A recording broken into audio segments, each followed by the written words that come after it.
Are you a beauty or barber pro looking for that push to do that thing you've always wanted to do, whether it's in or out of the salon, spa, or shop? Are you tired of not feeling good enough, smart enough, skilled enough?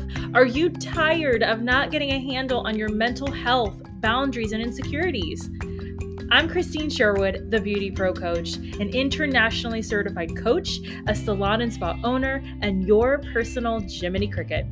I use my own experiences, good and bad, as a salon owner to help you be more self-aware, authentic, and forward-thinking in your approach to life, in and out of the salon. It's time to reach your version of success with the Beauty Pro Coach podcast. In this episode, I share with you the things clients do that make me want to pull the hair out of my freaking head and just pluck my eyes out. Not literally, but you get me. So there's no amount of coaching that'll get me through these points. So let's get to it. I hate it when clients get to the salon, especially in the mornings before we even put the lights on, okay? They get there 30 minutes before their appointments. They come to the door, glass, whatever it is, and they look to see inside. Like, honey, we open at 9. Yes, the email said be 15 minutes early, but do you really think I'm going to open that door at 8:30? No, I'm not. Insurance liability, babes. Like, what are you doing? Get back in your Mercedes and chill. For me, I get to the salon and spa early in the mornings just so I can enjoy the stillness. Like, nobody's there. It's just me and the desk and the computer, right? I've done my morning meditations there. I get some reels in, some content creation. I take a look at the day. I want the clients to be on time so my team can do their thing, but don't be weird. Max 15 minutes early. Anything more than that is just imposing. And if we open at 9 and you get there at 8:45, stay in your car until the light goes on that says open. I mean, don't you agree? I know you do. Second thing, I hate it when clients try to set me up or ask me out. Okay, this one's tricky because we're dealing with destiny here. And so many times, you have all of those what ifs, like if you don't like the guy, like what if you don't like the guy, but he's the son of your best client, okay? And it doesn't work. It's very awkward because then it becomes personal, right? If they set you up, you might lose them as a client, and then you lose double because you're trying to be professional. If it's the client themselves asking you, like, now it's weird because they think they're the problem. Like they already come to you to make them pretty or handsome or whatever it is.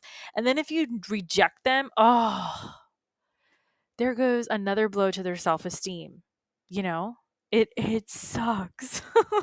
Which, you're offering a service, trying to pay your bills, you're not trying to flaunt your stuff. You're just trying to, make money in a legitimate way. So that's a huge thing for me. I hate it when clients bring in large bills to change out at the register, like if it's a freaking bank. Let me tell you something. I emailed, I text, I say it in person. I have signage all at my front desk and in and around my salon. The number of times I've heard, "Ugh, I don't carry cash," is like, oh my God, babes, why do you want to make my job so hard by having me tell you the word no?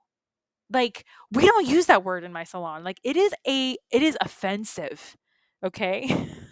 We do everything in our power to use some other word, and then when if somebody does use the word no, we're like, why? Why did you do that? And like, if a client is like wanting, it's like almost like they're baiting you. Like, please tell me no so I can tell how, I can make a Google review on how unaccommodating you are, right? And so they bait you. And it's like, please, it's like, read the sign, do your part, go to your bank before you come here. It is not my responsibility. So this is a huge thing for me. I experience it on the daily. Yes, I know. I know that there's Venmo and Cash App and Chime and blah blah blah. I know, but not every client and stylist is into that. All right, especially if you're in a seasonal area like my salon. Like, I'm all for it. Like, let's go, cha-ching cha-ching. But your older clientele, they're not going to do that. They don't trust it. They it's not real for them. But I literally want to pull my hair out of my head. Like, why do you want me to reject you? Stop it. My whole job is to not reject you. My whole job is to make you feel loved and appreciated and seen and heard. Oh, oh, I am sweating. Oh my God. Okay, I hate it when clients try to do their own hair or skincare, whether it's a cut, a color, their own derma planning. To me, this is the ultimate form of disrespect to my profession, to my team, to the time, money, and effort I have in running a business, because a client doesn't care enough to stay away from that.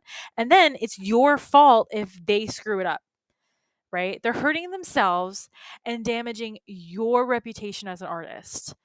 And there's one client in my salon who will come in to get her hair done. She looks amazing. And then oh my God, I can't even say the words.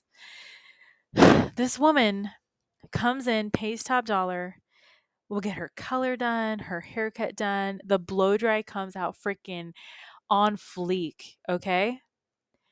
And she will go out in the damn rain without an umbrella.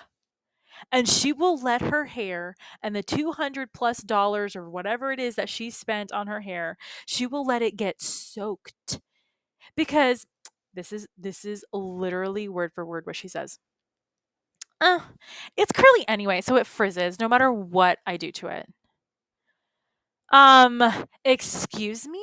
If you would just let me put a freaking shower cap on your head before you go out, you wouldn't frizz and you would make me happy and your hair would look good and you wouldn't look like a psycho. But no. No, no, no. And then I have witnessed this, honey baby. I have witnessed this. Like, the blow dry comes out freaking amazing. It frizzes because she lets it get freaking drenched. And then she has the audacity to refer people as she looks like, as she's soaked, and she'll tell everybody who did it. It's like, oh my God, honey, you are killing me and my business. She'll say, I'm really paying for just the experience. Like, what? I mean, yeah, like, and I'm telling you now, okay? Because you probably have somebody like this, you probably know somebody like this. Like, yes, your clients are paying for the experience. Yes, they're paying for you to make them feel seen, heard, loved, appreciated. Okay, they're paying for your time, and they don't really care about how they look. Okay? That this is a real thing, obviously. Like, hello. They're right. But at the same time they're right, this is just like human decency. Like, I just spent 2 hours of my time on you and you're just going to let it go to garbage? Are you kidding? It's a huge pet peeve of mine. Being in the salon. Like, I literally can't with this. Okay. I hate it when clients ask me or my team or just anybody in the industry,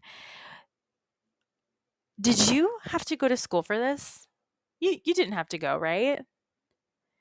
This question literally boils me over. Like, I overhear clients talking to my staff like this all the time, and I just cannot help myself. I cannot, like, I am at my computer and I just have to get up and I run over to them. I jump in their conversation. Something you don't do, okay? It's so rude.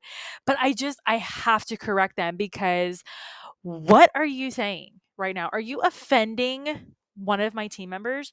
Are you putting my staff down? Like I can't. Usually the stylist, one of my girls, they're just so dumbfounded, like they don't even know what to do, right? And I can't see her like that. I can't see any of my team just be like, what? Like I can't. And some of our education and certification in the beauty and barber industry is more than lawyers or doctors. I've had lawyers and doctors in my salon and spa put us down. They say, "Oh, I don't need none of it, not even any of my equipment is that much." Like, well, I'm sorry, maybe you chose the wrong profession. I don't know. Like, I take so much pride in those comments because that means we're doing something right in my place with my team. Okay? I take pride in that because you literally don't wake up and you're just gorgeous. It takes time, it takes skill, it takes craft. And so there's a lot of education on facial structure, pigments and colors, hair textures, sanitation. Let that be number one. Can I get an amen? And that goes into what we do that no one is just going to want to learn on their own. I know there's a huge talk and a huge controversy like about this in the industry. That let's just do away with licensing. And this is not today's topic, but maybe in another day, another time. But you can't just people, artists especially, they're not going to want to learn how to clean. Like there's just not, unless they were brought up with a heavenly mama. You know what I mean? Like they're not going to want to learn that you got to clean everything and every tool that you use. They just want to get in there, create, and that means, your station is messy and you got color all over the walls, then that's what it means because the end result is beautiful. No, people need a push. They need guidelines, we need frameworks, we need boundaries to create while still maintaining our composure. So anyway, that's like another topic for another episode. But in any case, these are my pet peeves in the salon when it comes to clients. It's like nails on a chalkboard. It's like chewing on foil. Okay. Like I just got chills all over my body just saying those examples. Like, oh my God. So I know that I have other pet peeves, but for today, like these were the ones that came to me quickest. And it's so funny how we love what we do. But at the same time that we love what there are some aspects of what we do that is just, oh, like there are no words, right? So, anyways, there you have it, my dear. My client pet peeves. I know there's more. I know you have some more. I know that we as an industry need to be professional and never badmouth our clients because that becomes gossip. And gossip is ugly. I understand that sometimes we just gotta let it out and connect. And this episode is all about us connecting over our pet peeves. Let's continue the connection by sending me a DM on Instagram on what your pet peeves are with clients only. All right. Only clients. I don't want to know names. I don't want to know faces. I don't want to know anything that identifies them. Okay. So I cannot wait to see what your peeves are. On a side note, I do want to say I feel like we got to let it out and then quickly let it go. So we let it out. We say, oh my God, this person's crazy. I can't. And then we just move on with our lives. Okay. So if we hold on to these pet peeves, we're going to get bitter. We're going to get resentful towards the clients. And then there goes our love for the industry. So just a mindful tip as you're sending me your pet peeves. Until next time, catch you later. If you loved this episode, subscribe to the BeautyPro podcast on Spotify and Apple Podcasts so you never miss an episode. Don't forget to leave your reviews, stars, feedback so I can continue bring the content you deserve and want most. Your feedback fuels this podcast. The more you give, the more you get back. You can follow me at The Beauty Pro Coach on Instagram and Facebook. Want to contact me directly?